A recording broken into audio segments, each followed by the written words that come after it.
자, 물질은 세 가지 상태를 이제 우리가 가지고 있죠. 이 세 가지 상태를 설명을 해보면, 이제 물을 예를 들면 얼음 상태를 우리가 이제 고체 상태라고 얘기를 하고요.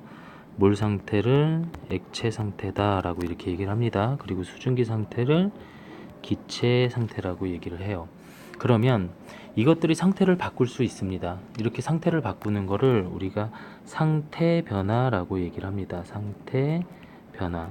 이 상태 변화를 하기 위해서는 반드시 에너지가 필요합니다.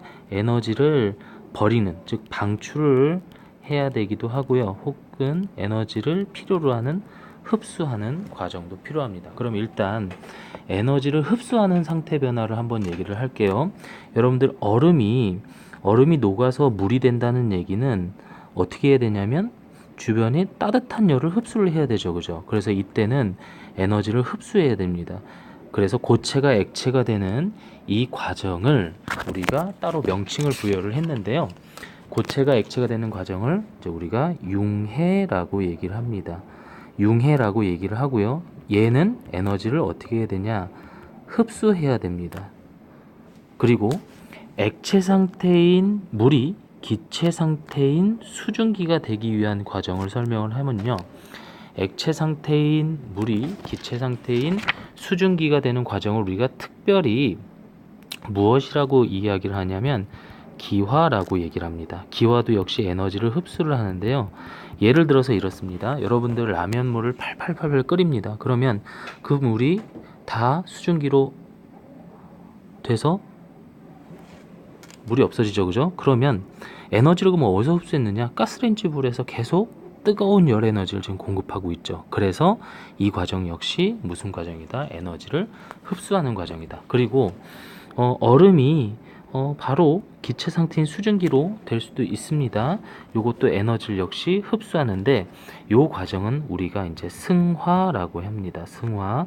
얘도 역시 에너지를 흡수하는 과정입니다. 그러면 반대로 에너지를 방출하는 과정도 있겠죠. 그죠? 자, 그럼 에너지를 방출하는 과정을 한번 보도록 합시다. 수증기를 호식혀서 물을 만들 수도 있죠. 그죠? 그래서 수증기를 식혀서 물을 만드는데 이렇게 수증기가 물이 되는 이 과정을 우리가 뭐라고 하냐면 액화라고 얘기를 합니다. 액화. 이 액화는 에너지를 어떻게 해야 되냐? 방출해야 됩니다. 그래서 여러분들이 조난당했을 때 물을 끓여서 소금물, 이제 바닷물을 끓여서 순수한 민물을 만들어야 됩니다. 바닷물을 끓이면 물이 증발해서 수증기가 되죠. 그죠? 이걸 차갑게 식혀서 이제 우리가 물을 만들 수 있습니다.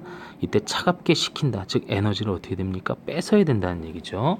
자, 그 다음에 액체 상태인 얼음이 액체 상태인 물이 고체 상태인 얼음이 되는 과정을 우리가 별도로 이름을 붙여줬습니다.